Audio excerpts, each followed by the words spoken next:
Hey everyone, welcome back to me and to you to the channel. It's been a little while, as I'm sure you're not surprised. As I said, it's been a little bit tough to film, edit, and do videos, especially since I haven't been to Britain in a while. Last week I posted a community tab post, so if you saw that, I was my 2-year anniversary, September 8th, since I arrived in London to do a extended 2-month trip around the country. And I said it was one of the best adventures, the greatest adventures of my life. And I hope to be able to do something similar again, but that's another topic for another time. But today I wanted to talk about preparing to go to Britain, both my experience and my current preparations, because I'm now ready to start working towards that. And also maybe hopefully we can discuss your trip. If you're going for the first time, maybe some ideas can help you. Or if you're going for another trip and you're also trying to save for it, we can work towards that together. How's that sound? So like I said, it's been 2 years almost since I came back from that trip. So it's 2 years ago. I left in September of 2021 to go on a trip, and I came back in November that year. And it's amazing how it's flown by, because it felt like it flew by while I was there a lot of the time. And then when I got back, it was kind of a life-changing experience. I'm unfortunately the person now who every time I talk about stuff, I'll say, well, you know, when I was in Scotland. But I hear other people do it too about trips they take. So you know what? I think it's just what we do when we travel. We like to tell those stories. So sorry, or you're welcome to the people who are around me who have to hear those stories over and over again. But anyway, so we're moving towards the future, and it's been a struggle to get back. I would love to live in the UK, as you know, if you've been here for a while. I would love to go every year and stay for a month and see every castle and every manor house in the country and eat every afternoon tea available. But until I win lottery or something, that won't be possible. So I have to continue to be Rachel, who travels Britain on a budget. And does that mean I'm bare bones? I guess I can clarify that is I don't go and stay in hostels, and I don't just eat food from Sainsbury's, from the budget area, but I do eat that kind of stuff. I will definitely go look for the reduced yellow stickers sometimes and just have meals from that, and saves me a lot of money. But that's some maybe tips that I'll get into soon. And that's what I'm gonna hopefully do now. But today I'm gonna tell you about, I told you guys I would go off on a tangent. Today we are sticking to a topic. I'm gonna talk about both how I saved for trips I've done before and how I'm gonna save for my next trip, because hopefully this next trip will happen sooner rather than later, but it might not be till 2025. It might be another 2 years that I have to wait, but we're gonna start working towards it. Now, currently, I have $0 in my travel fund saved. So I put aside money specifically and say, I can't touch this. Whether I put in $5 at a time, or I get some extra money and I can put $50 in the fund or more. Whatever it is, I try to put a little bit in at a time. And the past 2 years, that has not been possible since I got back, which is, it's okay. I kind of expected that when I went over there and spent months and drained down the fund that I had saved up for years to be able to do that. But it has been tough the past 2 years to save any money at all. So it's been tough to even put the extra that I would need to do travel. But I'm gonna work on it now. I have some things I'm working on, and I'm also trying to be as frugal as possible just in my daily life to, like I said, even if I start with $5, which I hopefully will start soon, I'll put aside a few dollars, and I feel like that helps get the ball rolling. So if you're trying to save, I say do whatever you can, do your best, and set aside tiny amounts of money, and maybe it'll get you motivated and get you excited to go on your trip. I know it has for me before, when I start to see a little build up and I know I'm getting there.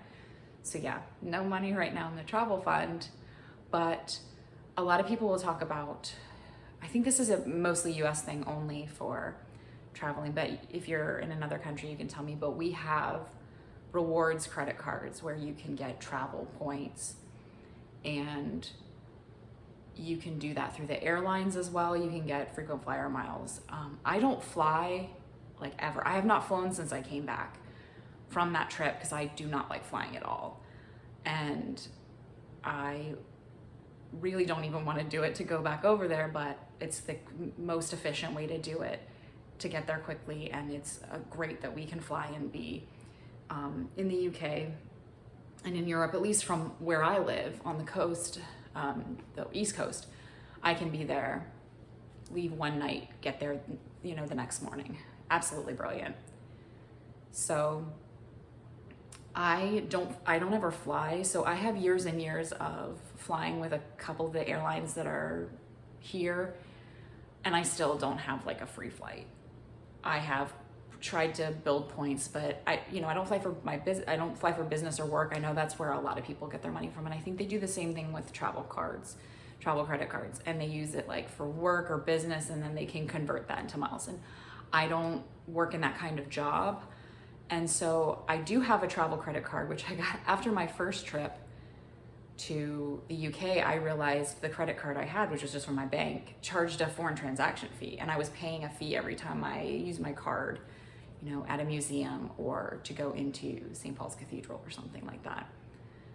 And I learned, oh, you need to get another credit card. So I got a travel card, which doesn't charge foreign transaction fees. So that, first of all, saves me money when I travel, but they also give like a small amount of travel points. And I have used those before. It's never been enough to buy a whole flight to the UK. I think the most I've ever had was enough to get $250 off a flight that cost me $700, which isn't terrible. I mean, it's just that I can't tell you that, you know, you can get free flights unless you do have a situation where you can take advantage of using your credit card for something that you don't have to pay for. You can get reimbursed for or something, like if you work somewhere like that, and you can use those points. So I say investigate that too. But for me, at least, it gives me a little bit off of a flight. And so I do have some accrued right now on my credit card. Like I said, I don't spend that much, but I currently have 4,101 travel points, travel miles, which equates to about $41 towards a flight. I just talked to someone who's about to go to the UK, and they're flying from Tampa in Florida to London, and he said he paid $650 or something. So that's not going to get me anywhere near a free flight, but I'm going to start tracking that and adding it to sort of my total. So like I'll have my savings, and then I'll show you guys how I'm doing with my travel points, and then I'll just add maybe a little bit to help with the save on the flight. I don't know if I'll be able to get that kind of price on a flight. Sounds like that's British Airways, which I really enjoy flying if I can at all. And I've gotten some close to that before, so we'll see how that goes. Maybe I can do that. So yeah, I will start working on my savings and work on those points and keep saving those up. So then I'll just talk about some of the other ways that I have saved over the past and plan to in the future. So when I was trying to save for my first couple of trips, a lot of people would ask, or especially when I was saving for that big trip a couple years ago, and I'd been saving for years before that. I didn't travel to the UK for about 4 years before that, and saved as much money as I could, and also paid off student loans. So I had student loans and I wanted to pay those off as well. Paid those off and saved up a bunch of money, and people were like, oh, how did you do that? And unfortunately, I can't tell you that you're gonna be able to do this, because I lived with my lovely parents. I moved back in with my parents mostly to get those student loans paid off, because I was not making headway on my student loans. That's a whole nother story of the US right now. but they were so generous and kind, and I moved back in with them, no charge for rent, and put all that money that I would be putting in my own, that I had been putting in my own place. Even when I lived with roommates, it was like I could never make the money go far enough and save and pay off those student loans. So luckily I put all that extra money that I was using on housing onto my student loans. And then once the student loans were paid off, I was able to just save all of my money. And that was great for me. Now I have moved back out on my own, and so that means I can't save all that money like I used to. So I understand if you're saying, well, there's no way I can do that. So I just wanted to say that that's one way I did it. So maybe if there's some way you could modify that, if you could live with someone who needs someone to stay with them, needs a roommate, and or needs a lodger, and they can offer you a deal somehow. I know I've talked to people who've done stuff like that before, temporary house sitting a lot, that kind of stuff. And that actually brings me to another topic, which I used to do a lot of house and dog sitting. And now I'm not an expert on animals. I don't have my own pets. The most I ever had my own pets. I've had pets in the house and can take care of them a little bit, but I've never had a dog. And to me, dogs are, they're lovely, but they're a lot of work, and I've never had my own. So when I was doing dog sitting, I was always like, I hope I'm doing this okay. But people always need house sitters and dog sitters and pet sitters. So if you're really good at that, I feel like that's a great way to add to your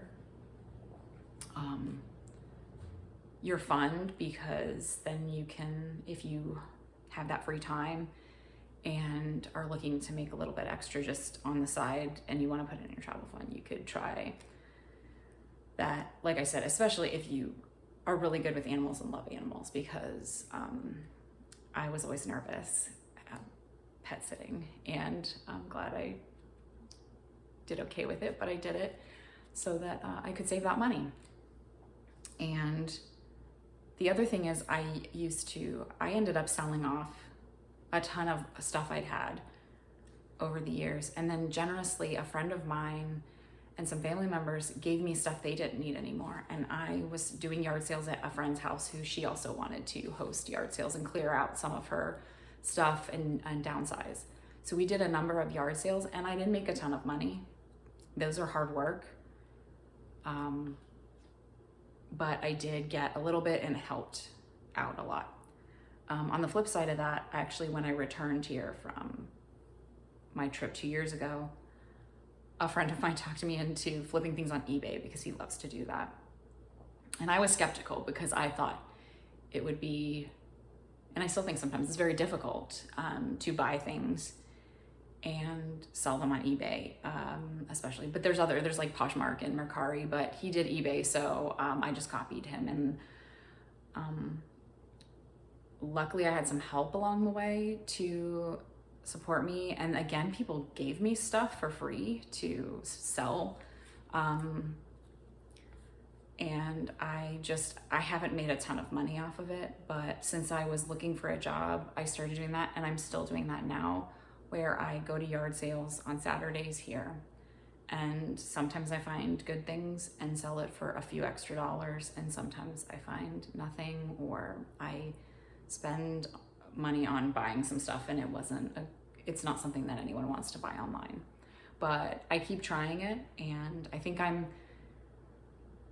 I've made more than I've lost. So I'm hoping to put that money, I'm hoping that money can go in my travel fund, but it's not much. It's really just a few dollars extra, 10 here, 10 there on sales. I'm not selling hugely expensive things, just your everyday items that people are looking for online. And I'm learning what people want to buy and keeping an eye out for those. But yeah, hopefully that money, I can continue that, and that money will go towards my next trip. And hopefully I'll have a number for you soon that I have saved for that.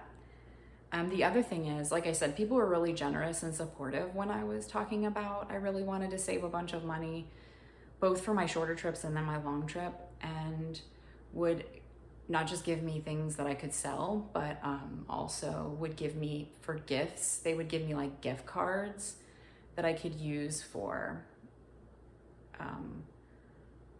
my travel, for purchasing stuff in my daily life that would save me money, instead of giving me, like, I love books and I could probably give everyone my Amazon wish list and they could all buy me books for every holiday and every birthday. But we have a great library, and I don't need to buy my books off Amazon for the most part, and I can get stuff used. We have great library book sale. I have more than enough books to read. So to me, getting things that help me facilitate traveling, especially traveling to the UK, is an amazing gift, and thank you to everyone who's supported me in that way. And so those are the main ways that I saved. And I mean, obviously the big one was living with my parents, so that may not work. That probably won't work for most people. And you may struggle to save. You may not be able to do some of these other things, but I was just I just wanted to share some of the stuff that I did, and hope that you can find a way to save yourself and get over there, and that we can both be over in the beautiful, wonderful country that we love soon. So hopefully I'll be back soon with some, keep up my progress. And then, as always, I love when you guys have suggestions. So if you have saved up for a trip before, or you are currently saving, what are you doing to get that extra money? And what are your goals? Like, how much are you needing to save?